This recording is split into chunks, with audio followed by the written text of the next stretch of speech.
Salut la gang, Stéphanie Prince dans sa bibliothèque. Aujourd'hui, on a une vidéo spéciale. Je vous parle des romans que je dois absolument lire avant la fin de l'année.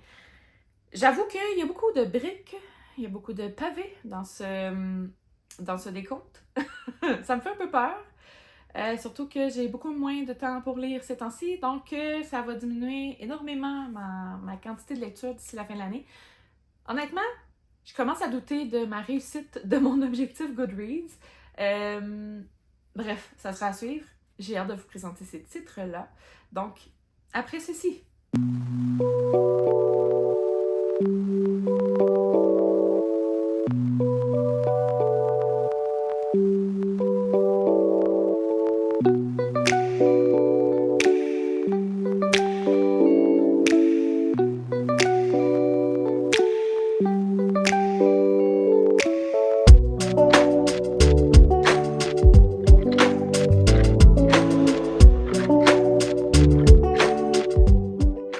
Donc, première lecture que je veux poursuivre. Je vais dire poursuivre parce que c'était un abandon.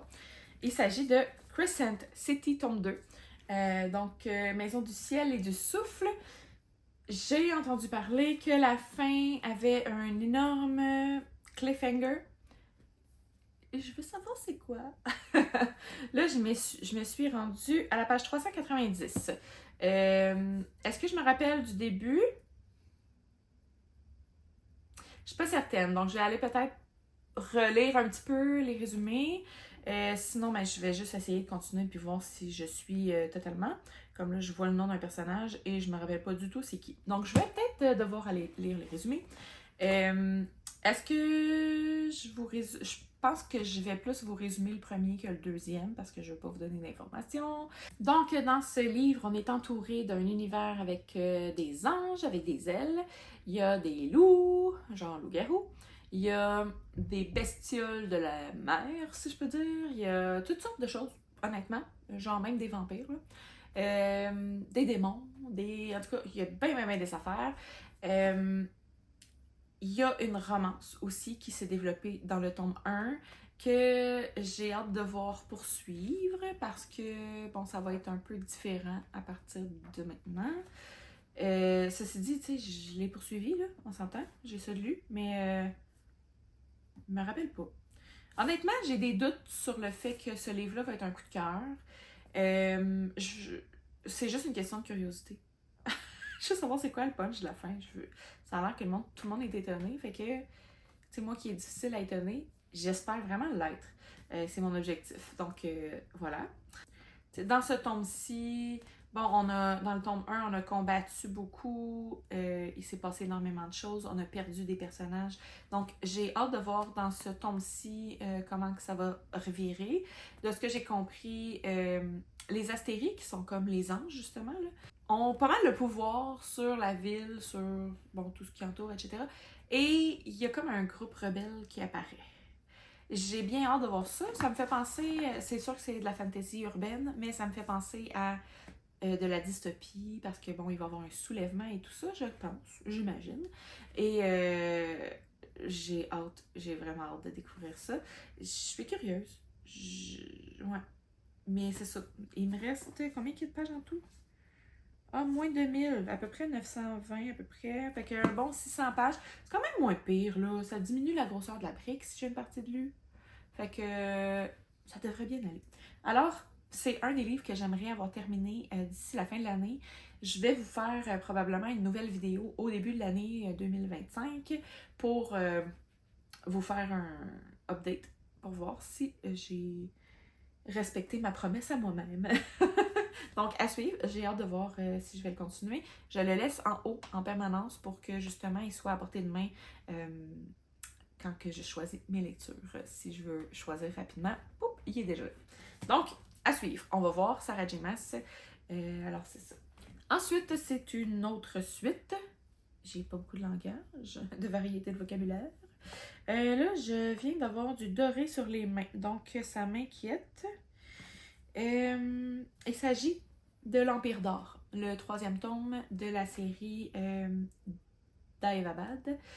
C'est une série que j'adore énormément. Le tome 1 et 2, je les ai adorés. C'est quand même des gros pavés, là. Comme là, celui-là, il est quasiment 900 pages. Mais c'est tellement bon que je vois pas nécessairement des longueurs. C'est une culture que je n'ai pas l'habitude de lire au niveau des djinns qui ont été transformés dans le langage en génie. On est beaucoup au niveau de l'Orient, etc. Fait que c'est une trilogie que j'adore pour le moment. Je suis rendue au tome 3. Il me semble qu'il y avait eu comme un gros à la fin du 2. Fait que j'ai hâte de voir la suite. Ça faisait longtemps que je l'attendais. Aussitôt qu'il est sorti, je suis allée chercher, mais j'avais tellement de lectures en cours, de choses à faire, à lire plutôt. Ben, à faire aussi, là. Tu sais, je suis comme si je n'étais pas occupée. Mais bref, j'ai hâte de voir. J'ai quasiment envie de lire en arrière pour me rappeler. Oh oui! Bon, ben, regarde, le gros punch de la fin, il est direct en partant. Fait que, tu sais, si vous n'avez pas lu le 2, c'est pas une bonne idée d'aller lire le résumé du 3. Je fais jamais ça, là, en fait, là, peu importe la série que vous lisez. Lisez pas en arrière, ça donne les punchs des précédents. Alors, ok, hey, ça me redonne super envie de le lire.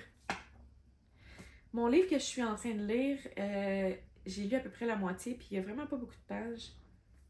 Je suis en train de me dire, je vais-tu continuer tout de suite? Ça me tente full. Puis ça serait déjà un livre de lui. En tout cas, bref, S.A. Chakraborty. Des livres, là, autant magnifiques visuellement, même si c'est de la description, là, je suis capable de m'imaginer, puis c'est pas lourd comme description. Je trouve ça vraiment intéressant dans le sens où on se fait une image claire quand même de l'univers. Les personnages sont intéressants. Ils sont très nuancés aussi, parce que autant tu peux les aimer, puis des fois faire comme ah, ben non, pourquoi tu fais ça? Mais j'aime ça quand les personnages sont nuancés, puis que c'est pas tout un ou tout l'autre. Donc, des gentils qui sont méchants, des méchants qui sont gentils. J'adore ça. Là, je le frotte depuis tantôt parce que j'ai des poils de chat. Alors voilà, je veux vraiment le poursuivre. C'est l'histoire, en gros, si je résume vite vite, là, d'une fille qui a pas de pouvoir. Puis là, à un moment donné, elle fait des incantations. Il y a un djinn qui apparaît, puis mais tu sais, c'est pas un djinn comme un génie, là, comme qu'on connaît avec Aladdin, là. C'est pas du tout la même chose. Puis bref, elle s'en va dans la cité de Daevabad.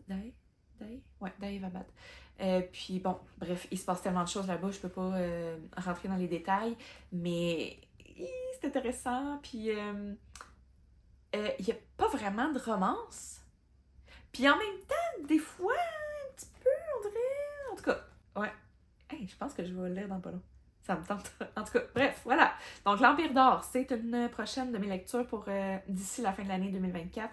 J'aimerais vraiment ça l'avoir lu. Encore des poils. Voyons, je les voyais pas tantôt. Ok, d'accord. Voyons encore. Voyons.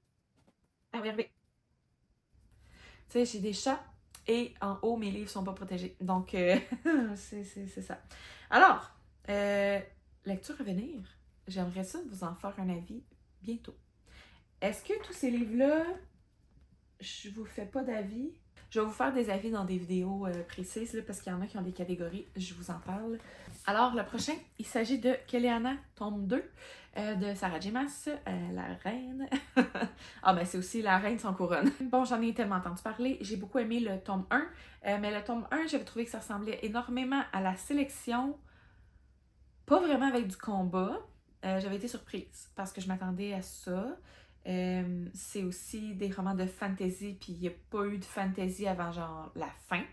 Fait que, ben voilà, j'ai hâte de découvrir le tome 2. Je sais pas du tout c'est quoi le résumé, je l'ai pas lu. Je vais le lire. Ça va peut-être me donner envie aussi. Bon, en fait, bon, si vous connaissez pas encore cette série-là, il s'agit de Keleana qui veut échapper au bagne, qui est... C'est quoi déjà? Hein? En tout cas, dans le tome 1, elle se bat pour devenir championne du roi. Donc, elle doit... C'est-tu éliminer? Mais c'est pas éliminer, tuer nécessairement, là. Mais bref, éliminer de la compétition toutes les personnes qui sont en compétition avec elle pour devenir l'assassin du roi. Elle était extrêmement camouflée. Je pense que c'est le prince qui est allé la chercher pour que son champion remporte. Mais bref, il se passe vraiment... En fait, non. Il se passe beaucoup de choses. Pas tant que ça, honnêtement. Dans le tome 1, il se passe pas grand-chose. Mais ça m'a pas empêché de super gros apprécier ma lecture. Puis je trouvais ça super intéressant de découvrir les personnages. Puis je me suis attachée à eux pareil. Parce que, tu sais, ils vivent des choses quand même. Fait que c'est pas nécessairement des combats, puis des... Mais tu sais, il y en a, mais à la fin. Fait que... Ben, c'est ça. C'est pas des combats, c'est comme plus des défis tout le long du livre. Fait qu'ils remportent les défis ou ils réussissent pas les défis. Mais en tout cas, fait que j'ai hâte de continuer ça. Kelana, tome 2. Je les ai quasiment tous. Ouais, ils sont où? Mon Dieu, depuis mon ménage, je sais plus où ils sont rendus. Mais bref, je vais le poursuivre d'ici la fin de l'année 2024 et je vous en redonne des nouvelles. Beaucoup de tomes de série, hein? Au départ aussi, je m'étais mis comme objectif de lire le tome 2 de Dune. J'ai choqué, je viens de le serrer dans ma bibliothèque, ça me tente plus. Pas que ça me tente plus jamais, là. Mais pas d'ici la fin de l'année, je pense. Ouais. En ce moment, j'ai besoin de lire des choses courtes et captivantes. Donc, voilà. Puis j'ai comme l'impression que Dune, ça sera peut-être pas le cas. On verra. Peut-être que je me trompe totalement, là, mais là, pour l'instant, je ne le lirai pas cette année. Donc, le prochain, il s'agit d'un service presse que je veux lire depuis longtemps. Puis que, vu que ça faisait partie d'un autre univers, eh bien, je ne l'ai pas lu encore. C'est dans l'univers de Shades of Magic, la trilogie que j'ai lue dernièrement et que je vous parle extrêmement souvent. Là, elle est terminée. Alors, je suis prête à lire mon service presse. Et pas n'importe quel. Threads of Power. Regardez-moi ce bijou. Il est magnifique. Donc, regardez même l'intérieur. La carte, la ville, la couverture. Écoute, moi là, je suis conquise. J'avoue que depuis que j'ai terminé Shades of Light, j'ai pas lu le résumé de Threads of Power. Fait que je sais pas de quel personnage ça parle. Je crois que rapidement, je vais aller lire le résumé parce que là, je regarde derrière. Et puis je pense que je sais qui qu'on va suivre. Puis j'ai ben trop hâte. Oh my god! Hey, j'ai des frissons. Je savais pas que c'est eux qu'on allait suivre. Oh! Je veux lire le résumé. Là, je lis toujours ça avec mon amie Christelle. Et, puis l'édition est encore extrêmement belle. Alors, bref, tout ça pour dire, j'ai pas lu le résumé. Fait que c'est un peu nono parce que, normalement, je vous résume mes lectures. Mais là, je peux comme pas. Y a-tu un résumé quelque part quand même? Parce que, malheureusement, je suis en train de filmer avec mon cell. Fait que je peux pas prendre mon cellulaire pour aller regarder le résumé sur Internet. Ah, 7 ans plus tôt. En tout cas, de ce que je comprends, on est encore dans les Londres. Londres blanc, Londres rouge, Londres gris.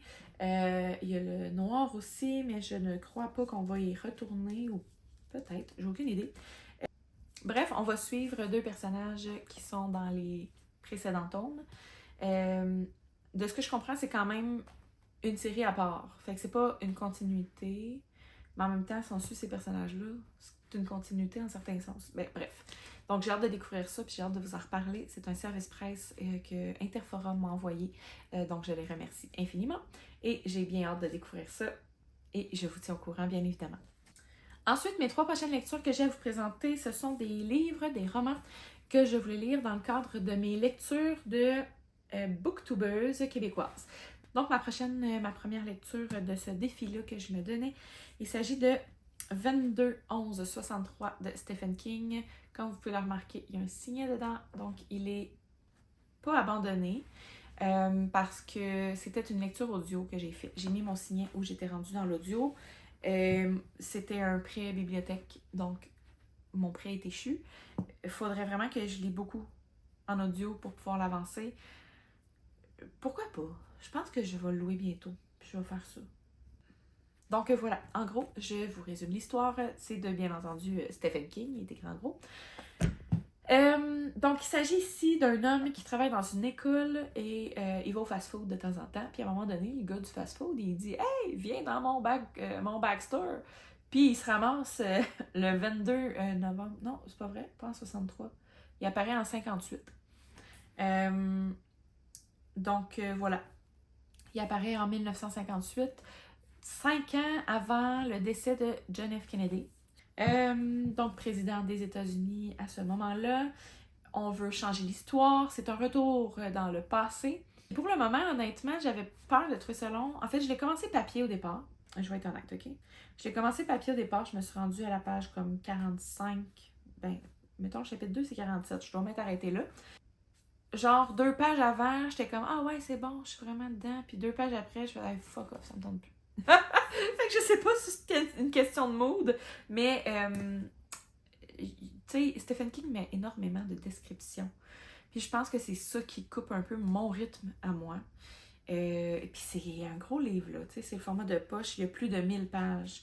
Fait que c'est gros. Est-ce que je vais le reprendre papier? Je sais pas. Honnêtement, ça me tente pas. Donc, bref, j'aurai ce roman-là à lire d'ici la fin de l'année. L'objectif, je crois, derrière le roman, c'est de faire en sorte que Kennedy ne meure pas. Donc, la personne, il faut qu'elle reste là 5 ans, parce qu'elle arrive en 58.